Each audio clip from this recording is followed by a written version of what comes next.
বিসমিল্লাহির রহমানির রহিম। তারানগর শাক্তা কলাতে হরজতপুর মৎস্যজীবী সমবায় সমিতির সাধারণ সম্পাদক হিসাবে দেশবাসীর কাছে আমার একটা অনুরোধ। আমরা মৎস্যজীবী সমবায় সমিতির মাধ্যমে সিরাজনগর কুলফিশারি জলাশয়টি লিজের মাধ্যমে, টেন্ডারের মাধ্যমে আমরা এটা লিজ নিয়ে মৎস্য চাষ করে আসছি। এই এলাকার জেলে প্রায় ২০-৩০ জন এবং তারানগর, হরজতপুর, কলাতিয়া, শাক্তা, মুক্তিযোদ্ধা সহ তাদেরকে নিয়ে এই সমিতিটা আমার করা, এবং এটা দীর্ঘদিন যাবৎ পরিত্যক্ত অবস্থায় ছিল। আমি ১৫-১৬ বছর যাবৎ এই জলাশয়টা লক্ষ লক্ষ টাকা খরচ করে এটা মৎস্য চাষের উপযোগী করি। এমন অবস্থান ছিল তখন এই পানীয় কোনো ব্যবহার করতে পারতো না, এটা সম্পূর্ণ কস্তুরীতে ভর্তি ছিল। কিন্তু আমি টেন্ডারের মাধ্যমে, আমি কোনো কেউর অনুদানের মাধ্যমে এই জলাশয়টা করি না, আমি এই জলাশয়টা করে আসছি। এলাকাবাসীর কাছে আমার একটাই অনুরোধ, আমি আইনের বিরোধিতা কোনো বিষয় বা কোনো কাজ করি নাই, এবং আমি আইন অনুসারে এটা টেন্ডারের মাধ্যমে এই জলাশয়টি আমি এনেছি। এখানে আমি প্রায় অনেক টাকার মাছ এখানে ছেড়েছি। তারপরে এলাকার উন্নয়নের জন্য এবং গরিব যারা জেলে আছে তাদেরকে নিয়ে, গরিব মুক্তিযোদ্ধাদেরকে নিয়েই আমি এই সংগঠনটি, এই মৎস্যজীবী সমবায় সমিতিটা গঠন করেছিলাম, এবং এলাকার একটা পর্যটক কেন্দ্র হিসাবে এই জলাশয়টি আমি পরিণত করেছি। তো খুব দুঃখের বিষয়, আজকে অবস্থানে বাড়িল কিছু সংখ্যক লোকের ইন্ধনে আমার জলাশয়টির উপরে হামলা চলছে। আমার জলাশয়তে জোরপূর্বকভাবে আমার নৌকা, জাল সব ছিনিয়ে নিয়ে গেছে, এবং শয় শয় মানুষ বানিল যারা বড়শি দিয়া মাছ ধরে, এলাকার অনেক আছে।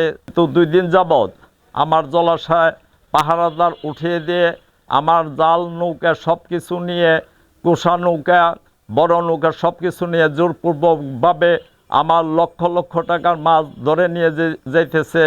আজকে অনেক দুঃখে কষ্টে এতগুলি আবার এই সমিতিতে সদস্য প্রায় 150, তাদের সঞ্চিত মাসে 50 টাকা, 100 টাকা, 200 টাকা করে এই সঞ্চিত টাকা দ্বারাই আমি এই জলাশয়টি দিই। সরকারি কোষাগারে আমি বছরে 12 লক্ষ টাকা আমি প্রতি বছর দিই, এবং এইখানে কর্মসংস্থানের ও পাহারাদার থাকে, জেলেরা থাকে, এবং এটা একটা বর্তমানে অনেক মানুষেরই উপকার হয়। আমি তো আমার সমিতির সদস্যরা বা আমি কাউকে কোনো সময় একটা গালি দিই নেই, কাউকে একটা ধমক দিই নেই, কিন্তু দেখা গেছে যে জানি না কেন আমার উপরে বা আমার জলাশয়ের উপরে এই অত্যাচারটা চলছে।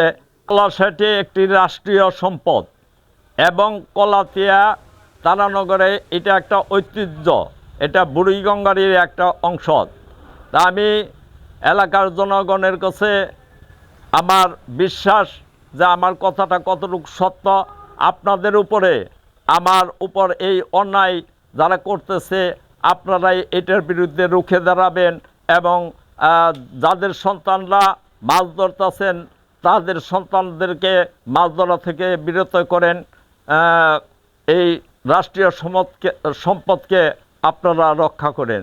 যদি এটা মৎস্য চাষের উপযোগী না থাকে, তাহলে এই জলাশয়টি আপনারা জানেন যে কস্তুরী পানাতে সম্পূর্ণ ভরে যাবে, তাতে রাষ্ট্রীয় কোনো কোষাগারে কোনো আয় হবে না, আপনারাও এই জলাশয়ের পানি ব্যবহার করতে পারবেন না।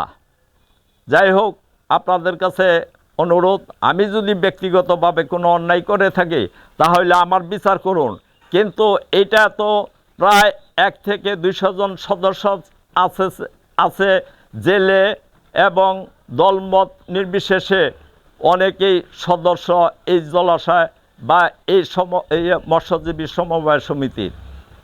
আমি আবারও অনুরোধ করছি এলাকাবাসীদের কাছে, আমি সদরে অনুরোধ করছি যে আমার এই জলাশয়টি, যে আমার লক্ষ লক্ষ টাকার মাছ আপনারা ধরে নিয়ে যাইতেছেন, এলাকাবাসী সবাই এটাকে রক্ষা করার জন্য আমি বিনয় অনুরোধ করছি।